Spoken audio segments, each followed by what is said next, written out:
¿Cómo están ustedes? Esta es una nueva edición de El Campo, la Industria Verde. Hoy vamos a contar con la presencia de Luis Zubizarreta, titular de Carbio, quien nos va a explicar este pedido de la Cámara de Biocombustibles para que se prolongue en el tiempo el aumento del corte con biodiesel, lo que ha permitido resolver el problema acuciante que tuvimos con el gasoil hace 3 meses y que empezó de alguna manera a solucionarse a partir del aumento del corte. Nuevas autoridades en la Secretaría de Energía, nuevo ministro de Economía con la asunción de Sergio Massa y bueno, un cambio que vamos a ver si se consolida en esta idea de dejar de quemar divisas y quemar combustibles fósiles para sustituirlos por nuestro biodiesel, que además significa empleo en el interior. Voy a comentar después en un speech solitario lo que ha ocurrido esta semana con el anuncio de la compra por parte de don Mario, de la familia de Gerardo Bartolomé, de LIAG Argentina, una gran empresa agropecuaria, una de las más grandes de la Argentina, cuyo paquete accionario estaba en manos de la familia australiana Calvetzer. Esto sacudió al mercado, una operación cercana a los 200 millones de dólares que implica y tiene una serie de connotaciones que vale la pena por ahí desgranar un poquito aquí en nuestro programa. Conversaremos luego con Adrián Martínez Baltanorden de la empresa Sumitagro acerca de Yamato, una reformulación de una molécula ya conocida, pero que ahora tiene toda una serie de innovaciones que la hacen mucho más atractiva, además siendo ya de formulación nacional. Así que nos parece muy interesante lo que podamos conversar con Adrián. Y como siempre, Jorge Castro y su visión sobre lo que está ocurriendo en el mundo vinculado al sistema agroalimentario argentino. Estos son entonces los temas y los invitados que compartiremos con todos ustedes en esta edición de El Campo, la Industria Verde. Ya empezamos.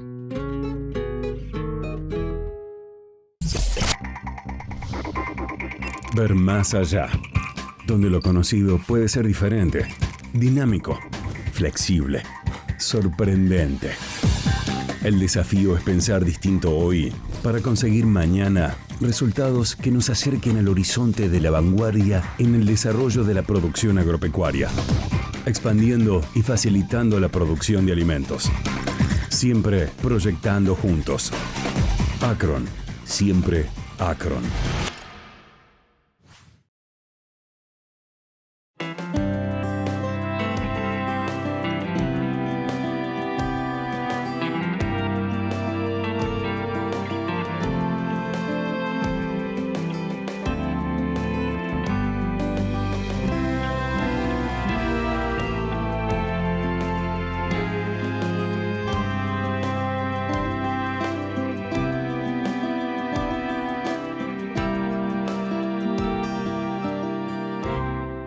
Aceitera General Dehesa. Acopiamos confianza. Surcos, agroinnovación en red. Continuamos en el campo de la industria verde. Vamos a conversar ahora con Luis Zubizarreta, titular de Carbio, la Cámara de Biocombustibles, centrada fundamentalmente en la cuestión del biodiesel, un tema crítico este año porque, bueno, el abandono del biodiesel, que a corto plazo tuvimos una crisis en el abastecimiento de gasoil.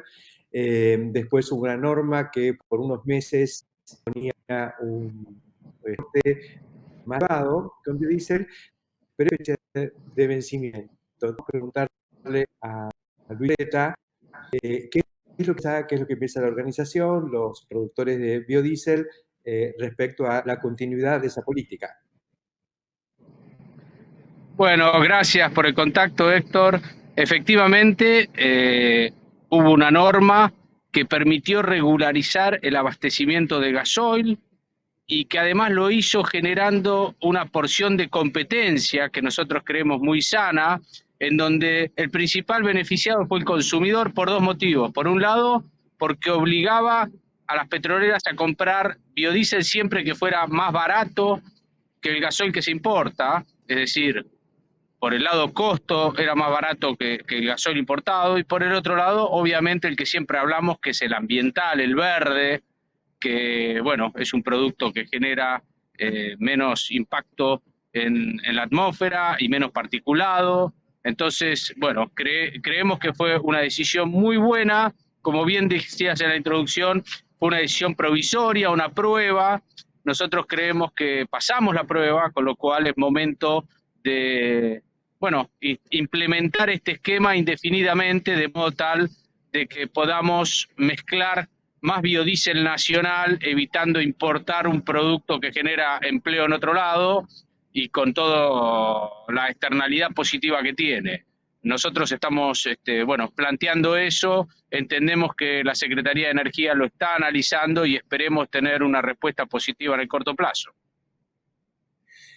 ¿A cuánto habíamos llegado hacia abajo y en cuánto estamos hoy a partir de la implementación de este retoque del programa oficial?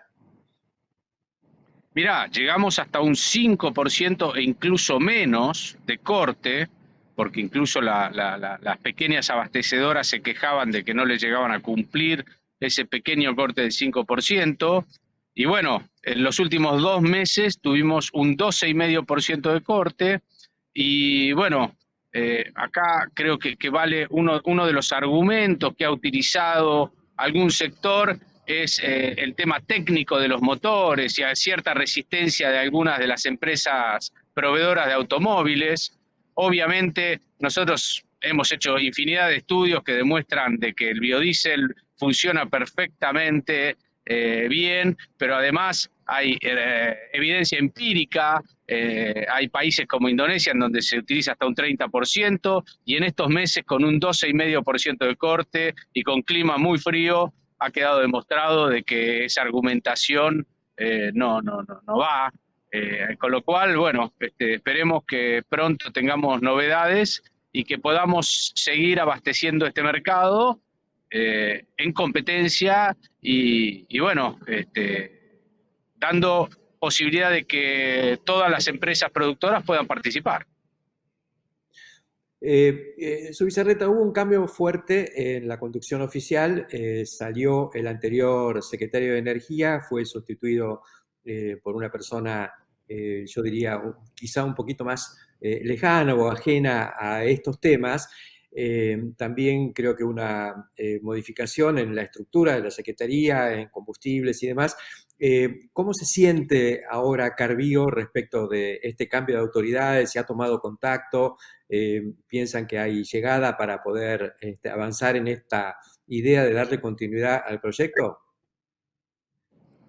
Sí, bueno, estamos pidiendo una audiencia, todavía no hemos tenido un contacto formal con las nuevas autoridades, pero bueno, esperamos tenerlo pronto. Hemos hecho una nota muy elocuente sobre la necesidad, porque recordemos, como vos decías al inicio, todo esto se disparó por la falta de gasoil, y esa solución demostró ser buena para todos. Entonces, bueno, nosotros esperamos un pronto encuentro con las autoridades de la Secretaría de Energía, y efectivamente creo que había, para ser objetivo, había una cierta resistencia a esta movida, porque recordemos que nosotros fuimos con la solución bastante tiempo antes de que explote el problema, y creo que no tuvimos mucho eco. Bueno, necesitamos llegar a la emergencia para que, bueno, la solución a la mano sea tomada, y creo que con buenos resultados. Así que bueno, esperemos pronto tener ese encuentro que nos permita tener más certidumbres y bueno, instalar algo con una mirada más a largo plazo, ¿no? Y no algo que siempre genera dudas. Un punto que a mi juicio es interesante es que sin abrir juicio de valor acerca de la capacidad o la visión que puede tener un funcionario de alto nivel, como fue en su momento el ministro de la Producción, Matías Culfas, pero Culfas se había volcado totalmente a la idea del auto eléctrico. Yo, en lo personal, pienso que para países como la Argentina o Brasil, que tienen una infraestructura ya desarrollada para todo lo que es el sistema de combustibles líquidos y los motores de 4 tiempos, la transición hacia la movilidad eléctrica, que a largo plazo podrá venir e instalarse, son los biocombustibles. Este gobierno obviamente entra en una transición, entra en sus últimos 13 y 14 meses de vida, después veremos, pero sería muy bueno que las nuevas autoridades, ministro de la Producción y Secretaría de Energía y demás, empiecen a rebobinar respecto a esa conveniencia. Brasil ya tomó posición. Brasil va por la movilidad con biocombustibles. La Argentina debiera seguir ese camino, a mi juicio. ¿Qué piensa Carvío? Sí, absolutamente, y no solo Brasil, incluso, bueno, hemos estado charlando en Estados Unidos, hay toda una movida que creo que es mucho más realista hacia, bueno, tal vez una etapa intermedia, veremos después cómo sigue la cosa, pero hoy la Argentina está embuchada en aceite y en maíz y en azúcar, y justamente la posibilidad de los biocombustibles no solo es beneficiosa para el consumidor y para el medio ambiente, sino también para nuestras economías regionales, con alto impacto en nuestra performance. Así que, bueno, ojalá que vayamos también por ese camino más realista y bueno, seguiremos origeando cómo sigue siendo la realidad en el mundo, pero hay muchos argumentos a favor de los biocombustibles y más en esta etapa actual. Así que, bueno, esperemos que la racionalidad prime y que podamos tener una estrategia a mediano plazo realista e inteligente, Héctor. Agradezco muchísimo, Luis, esos comentarios sobre el tema biodiesel y te voy a hacer una última preguntita, ahora ya como titular de Axoja. La soja está en foco porque el gobierno sostiene que la falta de dólares está relacionada con que los productores no venden soja. ¿Qué dice Axoja al respecto? Sí, creo que está en foco y creo que también cayó la ficha de la realidad de la carga que tiene la soja encima que hace que el productor no la vende. Y lógicamente, de alguna manera se están debatiendo esquemas que lamentablemente son transitorios, pero de dar alguna devolución de esa carga fiscal gigante que tiene la soja, que es tan discriminatoria. Con lo cual, yo en el corto plazo lo veo bien, pero lo que más me preocupa, Héctor, es que creo que tenemos que en algún momento empezar a hablar del mediano y del largo plazo. Tenemos una oportunidad gigantesca en nuestras narices y bueno, lo que necesitamos no requiere grandes cambios, por lo menos para el bolsillo del Estado. Nosotros creemos que podemos tomar medidas que tengan un impacto fiscal positivo a través del crecimiento de la producción y que generen una explosión de aumento de la oferta en beneficio de la Argentina. Fíjate que estamos hablando todo el tiempo de la falta de dólares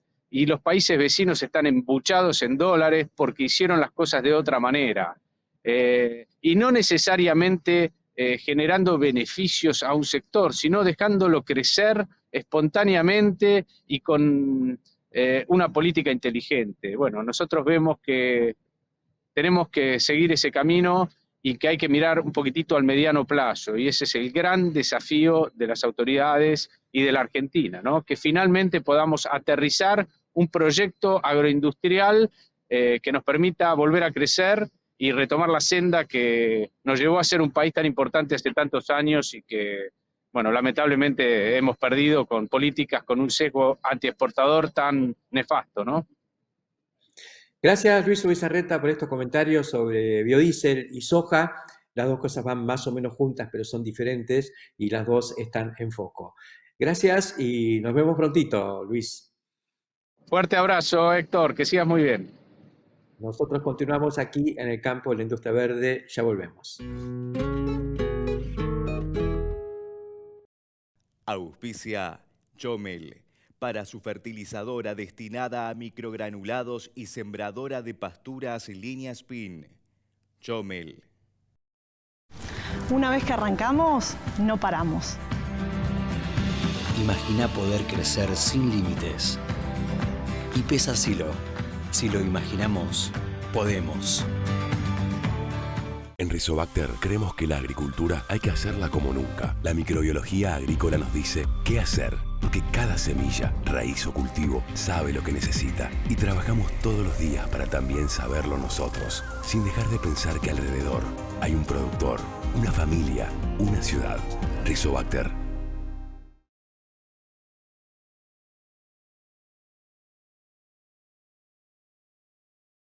Encontrá las mejores recetas criollas en carneargentina.org.ar.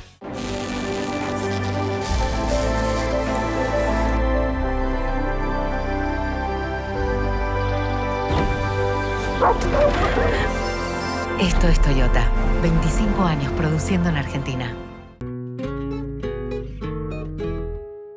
Continuamos en el campo de la industria verde. Bueno, esta es una semana donde el foco estuvo un poco afuera del sector, no como las semanas anteriores donde todo era la soja retenida en los silobolsas. Bueno, el foco en esta semana fue Cristina acusada, Cristina condenada, y toda la movida que hubo alrededor de eso. Sin embargo, eso no debe nublar o poner un manto de neblina sobre un acontecimiento que sí tiene que ver con el agro y que a mi juicio es muy importante y que lo quiero traer hoy al programa. Se trata de la compra del paquete accionario de LIAG Argentina, una compañía propiedad del empresario australiano, una familia australiana, Carl Betzer, que tiene en la Argentina 60.000 hectáreas propias y explotan otras al estilo pool de siembra, digamos, en campos alquilados, pero donde la base está en 3 grandes establecimientos, uno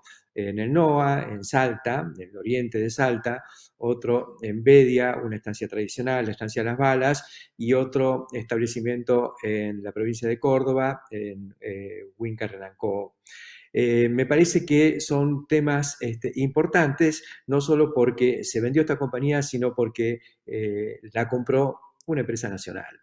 La compró la familia de Gerardo Bartolomé, propietarios del semillero Don Mario, Grupo Don Mario, una compañía que ha hecho una evolución fenomenal en apenas 40 años de vida, donde arrancó todo con un grupo de amigos y hermanos que sembraron 50 hectáreas alquiladas en el campo de un conocido y a partir de ahí empezaron a desarrollarse. Primero sembrando, luego haciendo semilla y bueno, no vamos a contar toda la historia, vamos a decir que se internacionalizaron y que hoy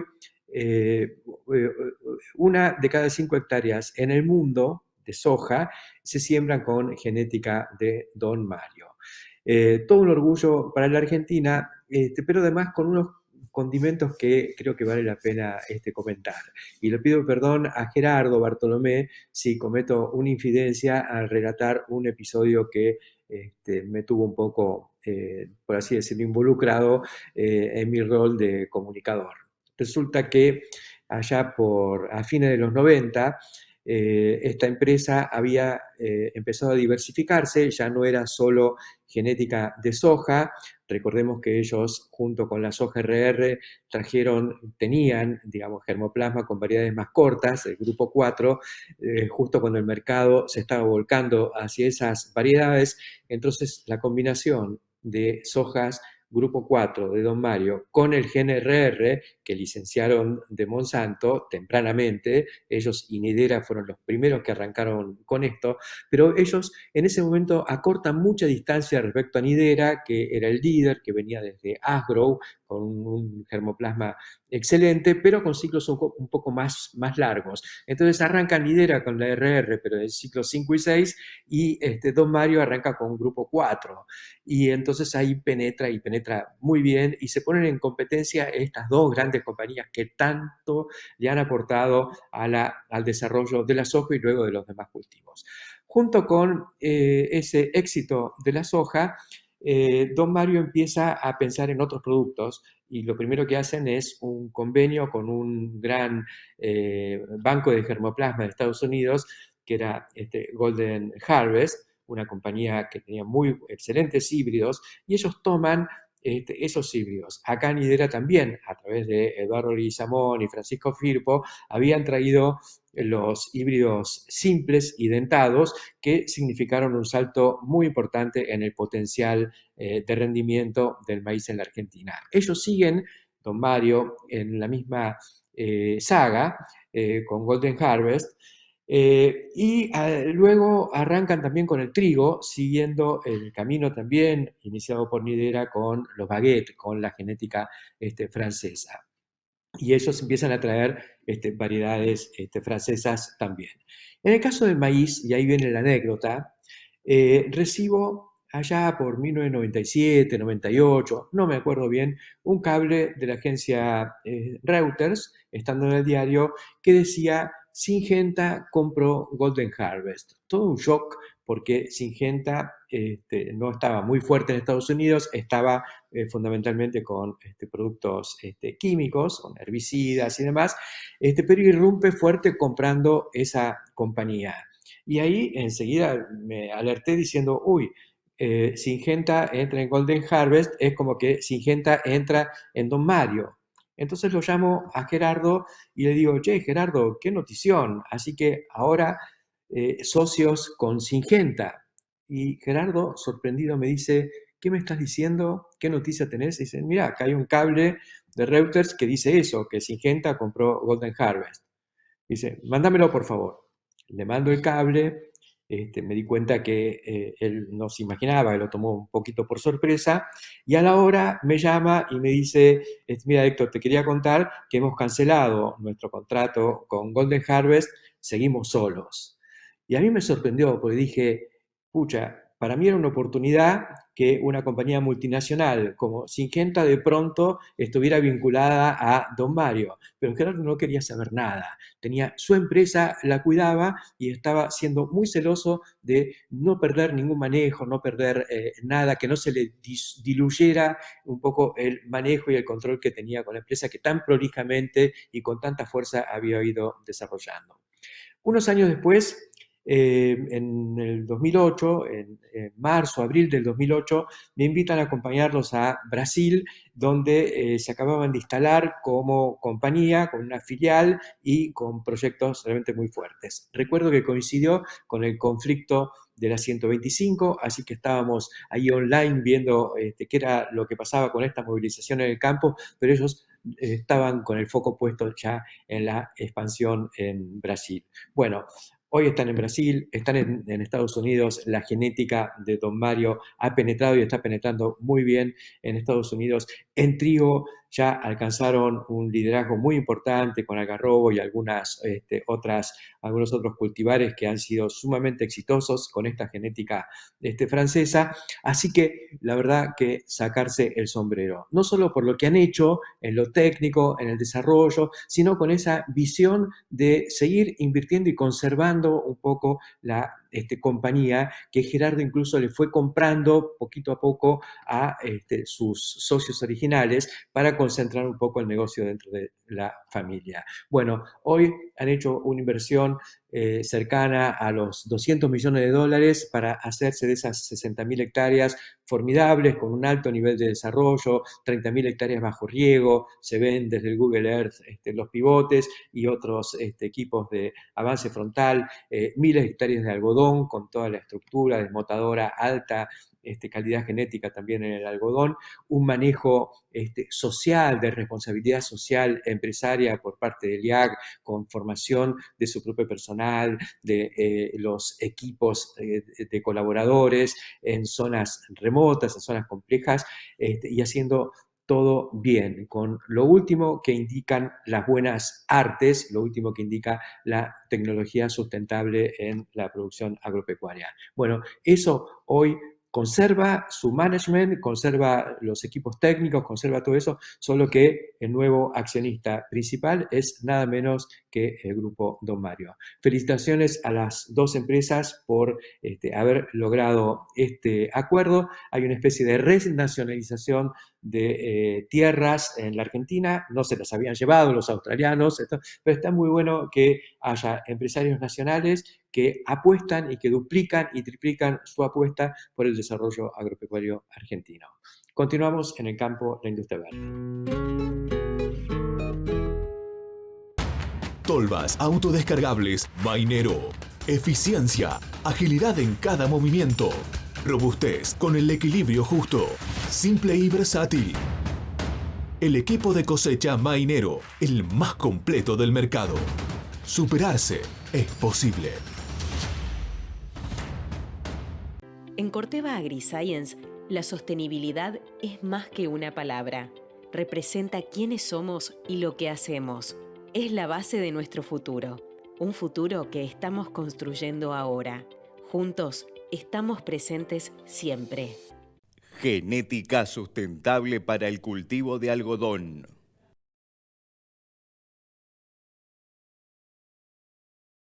¿Te sorprendería ver un pollito bailando rumba?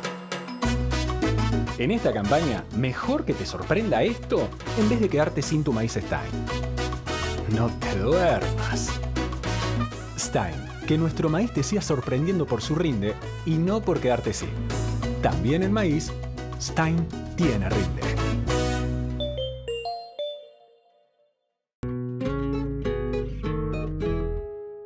Continuamos en el campo, la industria verde, y seguimos con los temas tecnológicos. Vamos a conversar con Adrián Martínez van der Doren, que es gerente de marketing de Sumitagro, Argentina. Sumitagro viene con un rally de novedades de hace tiempo y ahora estamos con una molécula que me parece muy interesante, por así decirlo, reivindicar, y queremos que Adrián nos cuentes de qué se trata este lanzamiento reciente. Héctor, bueno, muchas gracias por el espacio. Correcto, una nueva molécula que lanzamos al mercado. En realidad lo que es nuevo es la formulación, es un producto suspensión concentrada, se trata de un herbicida que es el piroxasulfone, ya lanzado por parte de Sumitagro en el año 2018, pero con una formulación sólida WG. En este caso, la innovación que efectuamos es un nuevo producto en términos de formulación, más amigable con el medio ambiente, una formulación suspensión concentrada que nos permite poder desarrollarlo localmente e incorporarlo en otros cultivos. Un herbicida muy importante porque es una herramienta, Héctor, para lo que es el control, manejo de malezas, resistente como que es Lolium, en el caso de trigo y cebada, el cultivo donde se puede utilizar, y en soja y maíz, una poderosa herramienta para el control de lo que es amaranthus, yuyo colorado y gramíneas anuales de verano presentes en estos cultivos. Mencionaste el tema del Lolium en cebada. ¿Se está percibiendo un avance de esta maleza? ¿Se está convirtiendo en un problema realmente? Es un problema que comenzó en la zona de Dorrego, al sur de la provincia de Buenos Aires, se fue ampliando, Héctor, al resto de la provincia durante más o menos 6-7 años que está presente. Y hoy ya lo tenemos, sur de Santa Fe, lo tenemos en Entre Ríos y en el norte de Buenos Aires también, es decir, está en toda la provincia, por lo cual una problemática en cultivos de fina, trigo y cebada, muy importante porque quita bastante rendimiento. en estos dos cultivos y es resistente a inhibidores de acetolactato sintetasa, un mecanismo de acción de herbicidas y también a otro mecanismo de acción que hace que se convierta piroxasulfone en una herramienta importante que no tiene casos de resistencia y hoy es una herramienta en términos de herbicida residual muy importante para el productor porque le permite reducir el número de aplicaciones en postemergencia. Entonces, una problemática, respondiendo a tu consulta, bastante importante, que por suerte tenemos esta herramienta, Yamato Top. Estás comentando entonces que es un herbicida preemergente. Exacto, preemergente de la maleza, pero también preemergente del cultivo. Es decir, nuestra recomendación es aplicarlo 7, 10 o 15 días, dependiendo del cultivo, previo a la siembra, con el lote completamente limpio, reseteado, puesto a cero. Vamos con el herbicida residual, en este caso Yamato Top, que tiene el poder de, dependiendo obviamente de la zona, precipitación, temperatura, pero en invierno estamos hablando de una residualidad de 50, 70, 80 días. Entonces, el periodo más importante del cultivo está libre de maleza, sin la competencia, entonces permite desarrollar el canopeo y ya luego los nacimientos son menores justamente por el sombrío que genera. Entonces, el periodo crítico, que es lo que es implantación, el cultivo dispone todo el agua, todo lo que es nutrientes y demás, entonces está libre sin competencia. Eso es la ayuda y el gran poder que tiene, en este caso Yamato, en permitirle al cultivo desarrollarse limpio, libre de malezas, controlando muy bien lo que es Lolium multiflorum, ryegrass, y tiene un control sobre avena fatua. Obviamente esta maleza, al posicionarse en el estrato del suelo a mayores profundidades, muchas veces puede escaparse, dependiendo de la profundidad que esté, pero es una maleza al cual también tiene control. Vamos un poquito más al cambio técnico, ¿no? Con la formulación. ¿Cómo era antes y cómo es ahora la aplicación?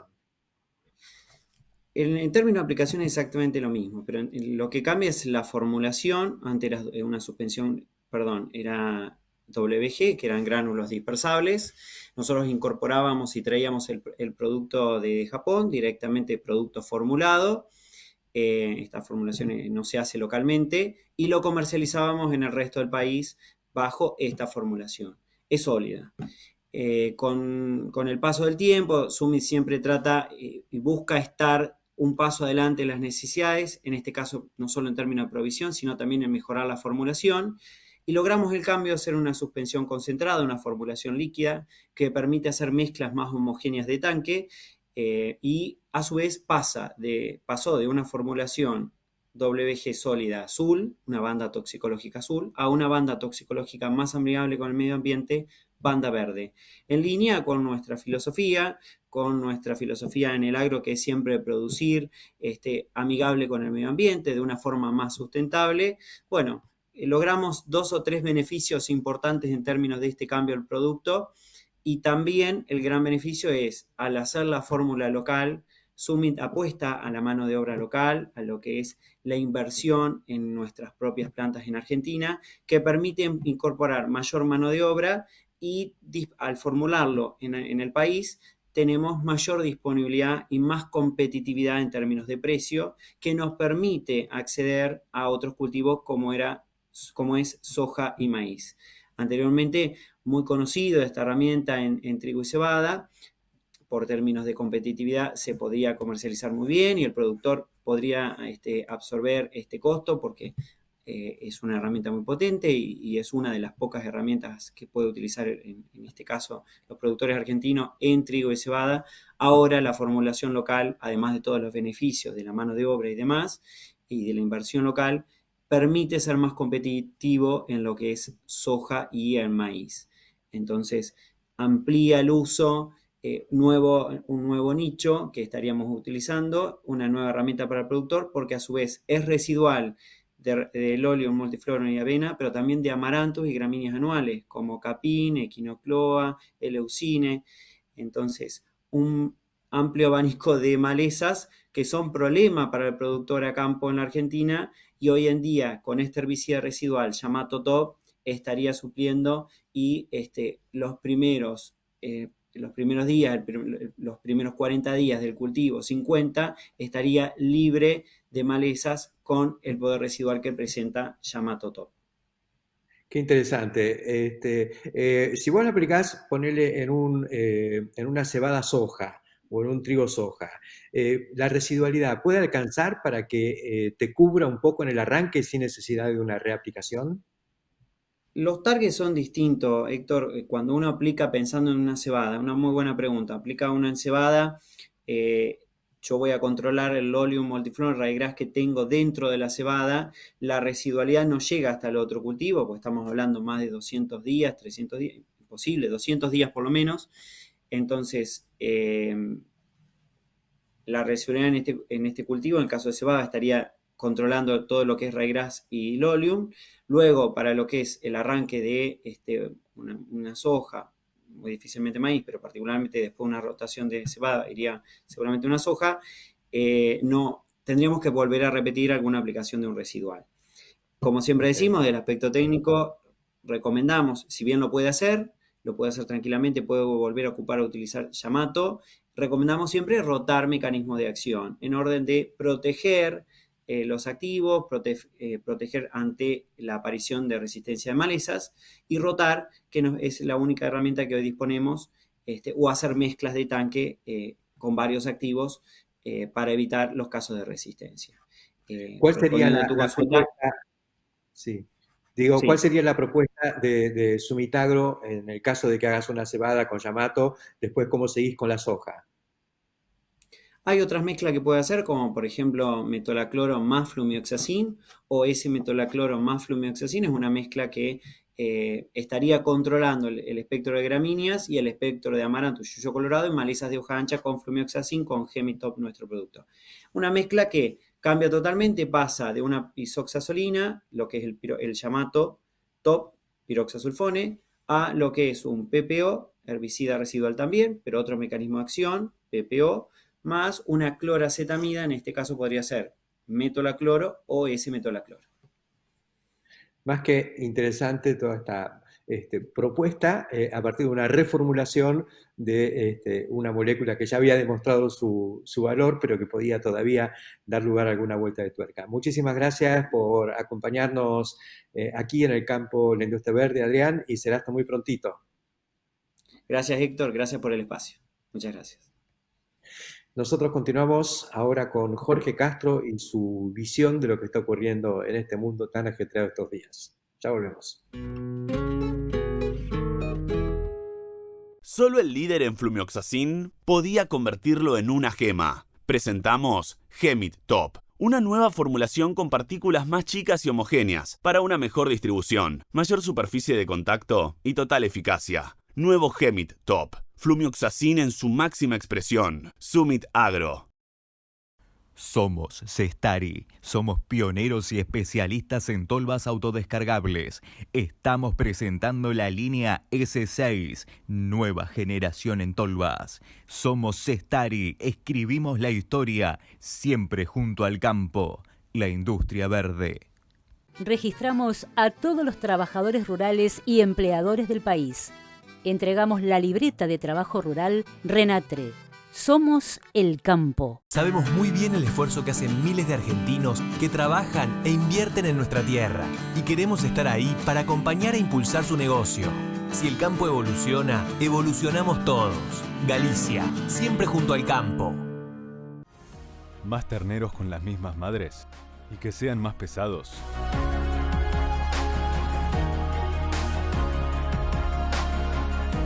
Ahora es posible. Bullsync, Agrofarma.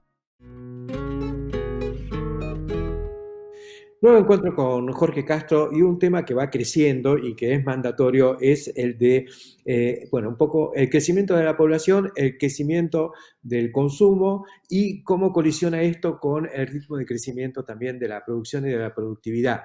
Y si alcanza con los recursos como para poder abastecer esa demanda o si necesitamos pensar las cosas de otra manera. ¿Cuál es tu visión, Jorge?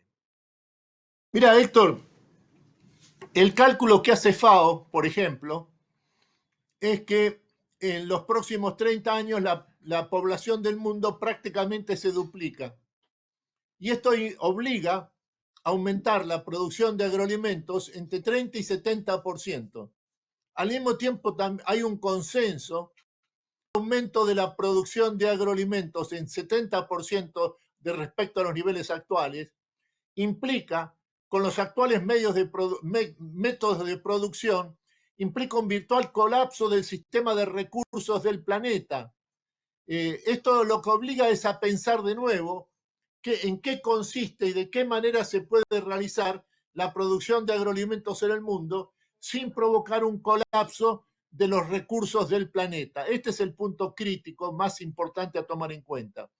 Con este agregado, que lo que hay es un creciente consenso de que la nueva forma de producción de agroalimentos en el mundo, que donde hay que prever un crecimiento de más del 70% de la producción de agroalimentos en los próximos 30 años, y al mismo tiempo de la necesidad de redefinir el consumo de alimentos en el mundo a través de un cambio sobre todo de carácter dietario, donde haya un crecimiento de por lo menos 50% del consumo de frutas y hortalizas, mientras se reduce en una proporción semejante, 50%, el consumo de proteínas cárnicas y de azúcar. Este es el punto más crítico y de más importancia a tener en cuenta, en el sentido de que el incremento de la producción en las condiciones de vida del mundo en los próximos 30 años está acompañada necesariamente por un cambio de la forma de consumir alimentos en el sistema mundial. Muy interesante lo que comentás, porque la gran expansión que hemos percibido y que ha sido comandada de alguna manera por la transición dietética hacia un mayor consumo de proteínas cárnicas por parte fundamentalmente de China y de otras sociedades, digamos, muy abundantes en gente, donde había crecimiento vegetativo de la población y al mismo tiempo crecimiento cualitativo de la demanda de recursos, porque convertir proteína vegetal en proteínas cárnicas es costoso. Ahora, eso... Es costoso para los recursos del planeta. Para los recursos del planeta. Eso va llegando a un plató y estamos en una especie de vuelta atrás donde, según la FAO, la humanidad tiene que tomar conciencia de esa realidad, de esa situación, y ir transitando en el camino inverso al que lo vino haciendo los últimos 30 años. Exactamente. Hay una acción de cultura en la que se refiere a qué tipo de alimentos se consume y la forma en que se consumen esos alimentos. Muchísimas gracias, Jorge, por tus comentarios de hoy, jugosos comentarios, y tenemos que habituarnos a esto que está ocurriendo y que va a seguir ocurriendo. Hasta prontito, Jorge, la seguimos. Snack Crops, Sociedad Anónima, líder mundial en la comercialización de especialidades con fuertes raíces en Argentina, lo invita a sembrar maíz pisingallo y girasol confitería para sus mercados en más de 60 países. Contáctenos al 011 5246 1901, vía mail a sergio.casas@snackcrops.com o bien visítenos en nuestra planta industrial ubicada en Pehuajó, provincia de Buenos Aires.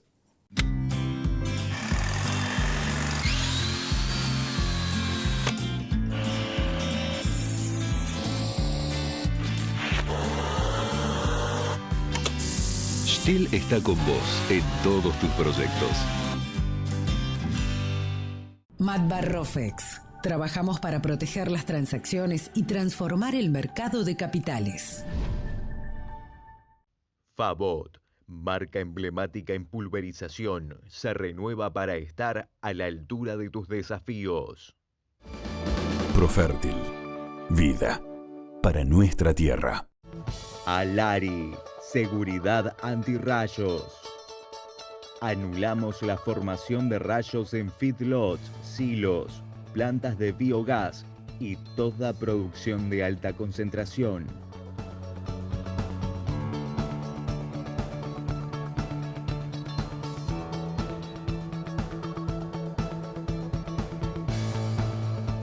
Alari, seguridad antirrayos. Trabajamos para él, para ellos, para todos. Somos personas trabajando para una producción sostenible de alimentos. Personas trabajando para otras personas, las de hoy y las del futuro. UPL, estamos reinventando la sostenibilidad. Reflexión final después de esta edición de El Campo, la Industria Verde, en la que hemos tenido una recorrida por los temas así fuertes de esta semana. La cuestión del biodiesel, donde Carbio está proponiéndole a las nuevas autoridades de energía y al gobierno en general prorrogar esto que fue una solución con el aumento del corte del biodiesel, volviendo a las fuentes y un poquito más. ¿Se acuerdan? El año pasado estábamos en el 12%, con la nueva ley y las autoridades anteriores de energía se bajó a menos del 5%, destrucción de valor, necesidad de divisas, porque resulta que tuvimos que importar gasoil y además no alcanzó por la mala planificación, la mala programación, y nos quedamos sin gasoil. Vieron que de eso se hablaba hasta hace un mes y medio, 2 meses. La crisis del gasoil empezó a superarse justamente con el incremento que fue prácticamente instantáneo del corte obligatorio con biodiesel, llegándose, como nos decía Luis Zubizarreta, a más del 12%. Ojalá entendamos que esto está en el sentido de la naturaleza de las cosas. Tenemos biodiesel, tenemos capacidad ociosa para producirlo, es más barato y es mucho mejor para el medio ambiente. Entonces, ¿qué esperar? ¿Seguir soñando con la quimera del auto eléctrico o del transporte eléctrico, los buses eléctricos, donde la Argentina no está preparada porque nuestra matriz de generación eléctrica y de transporte es por ahora sucia e ineficiente y pequeña y no alcanza, insuficiente? Y entonces me parece que si en el mundo está cantada la transición con biocombustibles, en la Argentina mucho más, porque es lo que sabemos hacer, es lo que estamos haciendo, es lo que supimos hacer y lo que fuimos abandonando por un tiempo. Ahora la realidad, como siempre nos dice Jorge Castro, siempre se subleva y se sublevó y tuvimos que apelar al biodiesel porque tanto no nos unía el amor como el espanto, y encontramos entonces que este era un camino plausible. La Argentina había sido el primer exportador mundial de este biocombustible, tenemos enorme volumen de aceite de soja que está encontrando dificultades para llegar a los mercados, hay sobreoferta en materia de aceite de soja, o sea, todo lo que sea la conversión en algo, y concretamente en algo que además sustituye energía fósil y sucia, contamina menos, no tenemos, tenemos un balance de emisiones sumamente positivo y combina a través de la soja la producción de alimentos y energía. Eso es el aceite y eso es el aceite convertido en biodiesel. Ahí estamos y estamos en buen camino. El otro gran tema del que también se hablaba y se sigue hablando, o si se seguía hablando hasta la semana pasada, era esto de que los productores no liquidan la soja y eso ha ocasionado la crisis de divisas que está padeciendo el país. Fíjense qué es lo que ocurrió en los últimos días. El Banco Central de pronto aparece comprando 80 millones de dólares, 30 millones de dólares, 50 millones de dólares, y todo el mundo se sorprende. ¿Qué fue lo que pasó? Y pasó que lo que tenía que pasar y lo que habíamos vaticinado más de una vez aquí en este programa.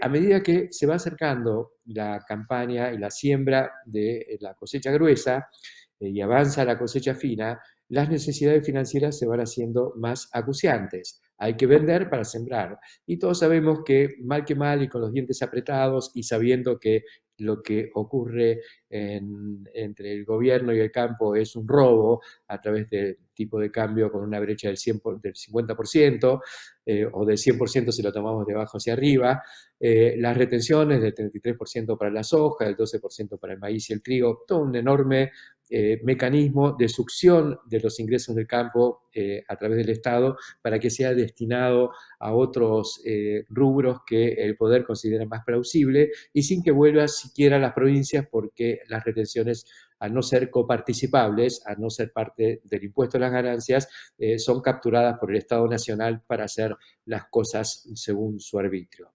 Los gobernadores están dándose cuenta, están mirando mucho más de cerca toda esta cuestión, pero va a faltar y hacer falta mucho tiempo para que podamos poner un poco la cosa en caja. Mientras tanto, la naturaleza de las cosas hace que los productores necesiten ir vendiendo para poder encarar la próxima campaña. Técnicamente lo que hace el productor es convertir dólares de hoy en dólares futuros, o sea, ablanda, larga estos soja dólares para poder sembrar lo que va a convertirse en los futuros maíz dólares, trigo dólares o soja dólares o girasol dólares en la próxima campaña que ya se está iniciando. Ya estamos casi en septiembre, ya es el momento en el que, bueno, florecen las glicinas y hay que pensar a sembrar el maíz temprano, enseguida la soja, y después soja y maíz de segunda, girasol, etcétera, y la rueda empieza a girar o sigue girando. Esto es lo que ha explicado esta liquidación de divisas al Banco Central, y no porque sean los productores los que venden los dólares. Entendámoslo, acá en el sector lo sabemos muy bien, pero también este programa lo mira mucha gente de afuera del sector, que no es del palo y que por ahí no conocen muy bien el mecanismo. No son los productores los que venden los dólares, los productores venden la soja a quien sí tiene que traer los dólares para convertirlos en pesos, cuando le vende esos dólares al Banco Central, y el Banco Central les da pesos al tipo de cambio oficial, y con esos pesos se compra la mercadería. Si no hay venta de mercadería, si los productores retienen porque hay expectativas de devaluación o porque no necesitan la plata o miles de cuestiones que hacen que el productor retenga, por ejemplo, que no hay camionetas para comprar, para cambiar, entonces los productores no necesitan vender en la medida en que no tienen que comprar. Pero cuando llega el momento de sembrar, tienen que comprar. Necesitan comprar los agroquímicos, necesitan comprar la semilla híbrida de maíz, los fertilizantes, y entonces la rueda se empieza a mover. Bueno, eso es lo que está ocurriendo. Entonces, ¿para qué tanto nervio? ¿Para qué tanta historia que se hace con esta cuestión de que los productores no retienen y están especulando, etcétera, etcétera, etcétera? Cuando se sabe que, por un lado, esto va a tener que aparecer, porque nadie se queda con la mercadería de una campaña para la siguiente, o por lo menos son muy pocos los que pueden hacer eso. Normalmente esto se va liquidando a medida que se necesita el dinero. Y por otro lado, también disminuye la necesidad de divisas por parte del gobierno, porque el momento crítico para las importaciones de insumos energéticos, fundamentalmente gas, gasoil y demás, es el invierno, que es cuando hace frío y hay que consumir más gas. Bueno, eso está pasando, estamos ya saliendo del invierno y por lo tanto los requisitos, las exigencias de divisas para pagar esas compras empieza de alguna manera a atenuarse. Así que toda era cuestión de calmarse, no poner el foco en esta actitud avara de siempre de los productores agropecuarios, porque ellos responden a un flujo natural que muchas veces se exacerba a partir de las malas políticas, de las políticas equivocadas, de los razonamientos de alguna manera infantiles que han ido desfilando a través del tiempo desde un poco la visión oficial. Combinado eso con la utilización política. Si el propio presidente de la Nación, Alberto Fernández, se ha hecho de alguna manera eco de esta cuestión de la especulación y de la falta de alguna manera de sentido social de los productores agropecuarios, es todo cuento para seguir enervando a nuestra sociedad y seguir profundizando la huella. Esto se está diluyendo, se está atenuando, entramos en una transición para los últimos meses de este ciclo K, que ha sufrido esta semana un golpe durísimo con lo que ha decidido la justicia respecto a la ex presidenta y actual vicepresidenta Cristina Fernández de Kirchner. Una semana cargada de información, cargada de noticias y con para el sector un horizonte interesante, atractivo, como para seguir apostando a que las cosas vayan cambiando. Hasta la semana que viene.